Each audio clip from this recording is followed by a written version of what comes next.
no joke. We just had like 5 tornadoes roll through my hometown.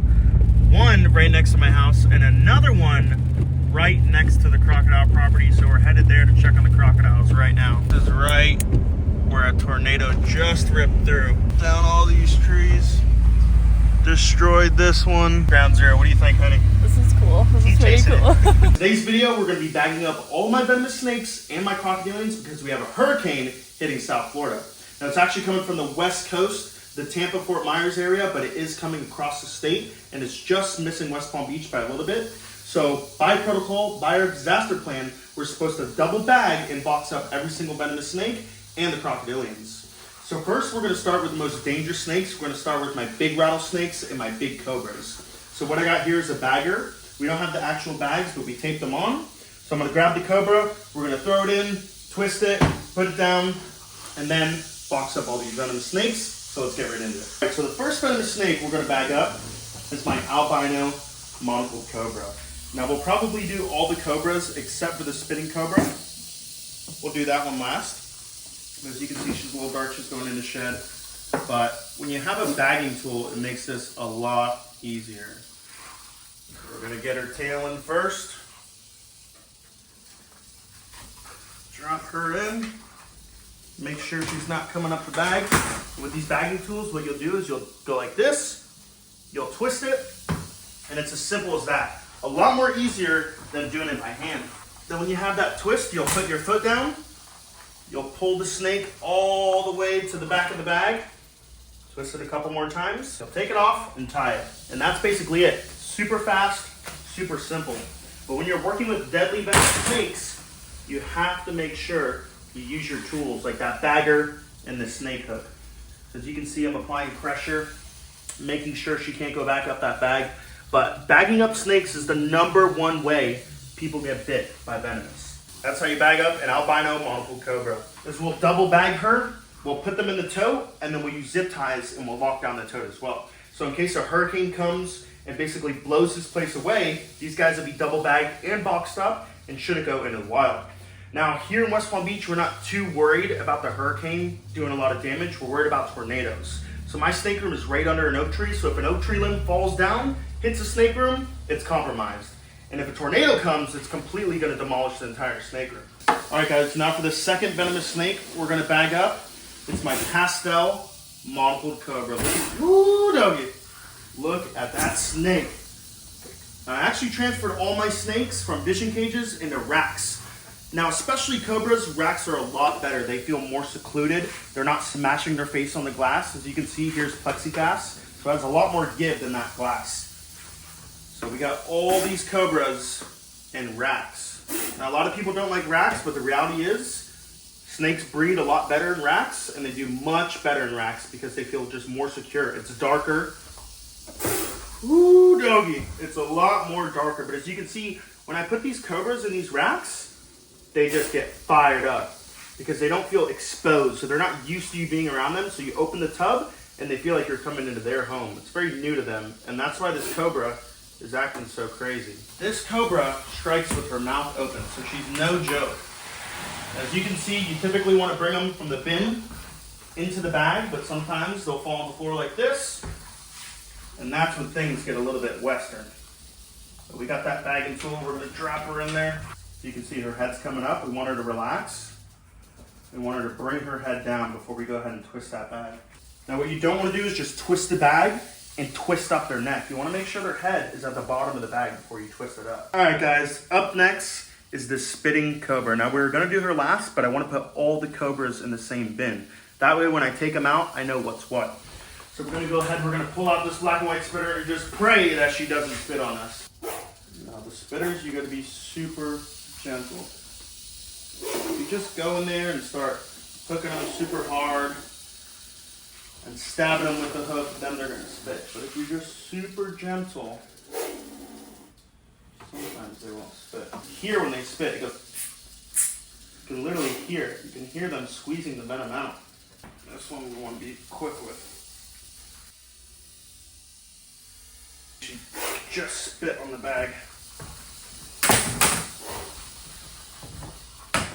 Worst part is when a spinning cobra looks you directly in your eyes. It's like a T-Rex. You look at them back, but you don't move.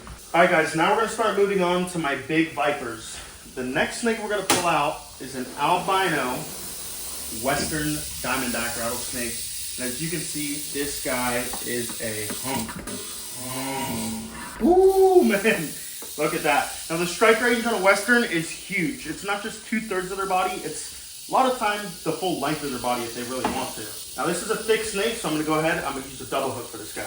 Now, when it comes to animals escaping, invasive animals in the Everglades, most of the time it's from hurricanes, storms, natural disasters. So this is why we take big precautions when it comes to venomous snakes especially. Now when you fill out your permits, you have to design your own disaster plan, which is what you're gonna do in case of an emergency. Now my disaster plan is double bagging and in a locked box. Now I don't know the specific requirements for disaster, what exactly you have to do, but that's what I do because it's the same as the transport rules. So you know you're covered on all guidelines. That is pretty much as you can do when it comes to snakes. Just double bag and put them in a locked box. When I go to grab her tail, she can come back and strike. So I gotta get her in the perfect position, make sure her head isn't facing me, and then grab her tail. Look at that. Look at that beautiful rattle. Now this snake typically doesn't rattle, so when she does rattle, you know she's pissed off. And you want to use that as a warning sign. To let you know, she's letting you know that she's not happy. Now, that's another bad situation right there when they go in the bin, which is, you know, one of the downfall about snake racks. So I got her. I'm gonna put her right in, bring the bag closer to the floor, that way she doesn't drop. And there she goes. Twist that up. And that is a cop albino western diamondback. All right, guys, now on the last video unboxing you saw, I got that albino western diamondback rattlesnake. What you don't know is I got another one yesterday. So here we have another albino western diamondback. This guy's a little bit more skinnier, so I can use one hook, but his colors are much more yellow. Now the other one's really white, but the colors on this guy is super yellow. As you can see, that's pretty easy. Now, we got all of the crazy snakes pretty much out the way, besides those gaboon vipers. Now we have a lot more stuff left to go. We have another brand new venomous snake that I haven't showed you guys, which we're gonna bag up next. It's another rattlesnake. I actually have one of these in my collection, but this is just a giant version of it. So this right here is the world's most venomous rattlesnake. This is the South American rattlesnake, Crocodiles doricus.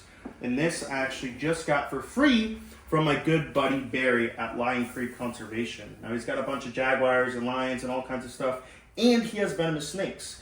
But he's getting out of venomous snakes, and he gifted me this beautiful South American rattlesnake. How cool is that guy right there? Now, and she's big, which is, you know, what I love. So we're just gonna take her out, see if she'll crawl right in that bag. Now you don't want these snakes to drop in the bag. You wanna get them to where they can bounce on the hook, bring the bag to the floor, and then drop them in. But this is not a rattlesnake. I'd rather get bit by a western diamondback than a South American rattlesnake. She seems pretty chill, but she's a new snake, so we don't know her. That was a pretty jerky motion. But you get her in there. Sometimes you get their second half in, and they'll just drop it just like that. So the next venomous snake we're gonna bag up is the largest venomous snake in my collection. It is my Egyptian cobra. Now this guy is pushing probably 8 feet long, if not longer, and is, you know, a super deadly snake. Now her attitude's not too bad, but it depends on the day you come in here. But this right here is the Egyptian cobra. Now, I probably should have got a bigger bag, but these are king size bags, so we're gonna make it work. So we have to be very smart about this. I'm gonna try to just coax her in. It's gonna be dangerous. I'm gonna try to look at that. This should work perfectly. There's no room to twist the bag, so we're just gonna have to lay it down and pull her back. But I think that went pretty smooth. What do you think, guys? Comment down below. How smooth did that go? The next venomous snakes we're gonna be taking out is my 2 giant Gaboon vipers. Now these guys, they're just too heavy. I'm not gonna drop them in the bag, it might hurt them. So I'm gonna pull these guys out by hand. I'm gonna put them on the floor, and same as the Egyptian, we're just gonna put her in the bag and they should just go in on their own. Look at that. The Gaboon viper. The longest fangs out of any venomous snake in the entire world. About 2.5 to 3 inch long fangs at the most. What I'm gonna do is I'm just gonna put him down. This is the male. You can tell because he's got a super long tail. We're gonna grab this bag and pretty much just coax him in. This right here is Gabby Nicole, the Gaboon viper. We're just gonna put Gabby Nicole down. The Gaboon vipers are notorious for biting through the bag. Now their fangs are super long, so they have no problem doing that. And they're just vipers. It's just what they're known to do, bite through the bag. Okay, so the next crocodilian we're about to catch, you guys have not seen before. I got this for my birthday from Chandler. So huge shout out to Chandler's Wildlife. Go ahead, check him out on YouTube at Chandler's Wildlife. All right. Look at that. This is probably one of my most favorite crocodilians I own. Look at those short, stubby jaws. Beautiful pattern. And what's cool about these guys is they don't have sharp scoots. Their scoots are really, really circular, really bumpy. But the coolest thing about this crocodilian is his mouth. I mean, look at that. Such a cool crocodilian. Thank you so much to Chandler for giving me this baby broad snout for my birthday. Ooh, this guy's gotten a little feisty over the years. There we go. The little American crocodile I got from Chandler when it was just a little hatchling. And now look at how big he is. These guys just have the slimmest jaws. They're almost like an Orinoco croc with those slim jaws. And then they come out wide at the ends. But man, look at that. If you look at the bottom of his jaw, you see those 2 little black dots? Those are his pheromone glands popping out. Now male and female crocodilians have those pheromone glands. And the cool thing about Americans, if you look at their scoots, they have obscure scoots. So they'll have big scoots on the sides, small ones in the middle, small, big. They're so random. And that's how you can clearly tell this is an American crocodile. But look at that guy. So we got my buddy Christian helping me out today. Gringo, Billy Badass, whatever you want to call him. He's going to go in and he's going to get my 5 baby, or I shouldn't say baby, they're kind of like juvenile Nile crocodiles. So we're going to get these 5. We're going to throw them in here and we're going to move down the line and catch some others. There we go. There we go. 2 at once. Double fistinals. Oh, we actually got 4 in here. I gave 4 to my buddy Patrick. So I kept the 4 largest Nile crocodiles. Got to be careful because these guys will jump right out. Now it's been super rainy, super dark, especially in this enclosure. So all these Niles are on the dark side right now. And you can see the winds are picking up already, but man, look at those little babies.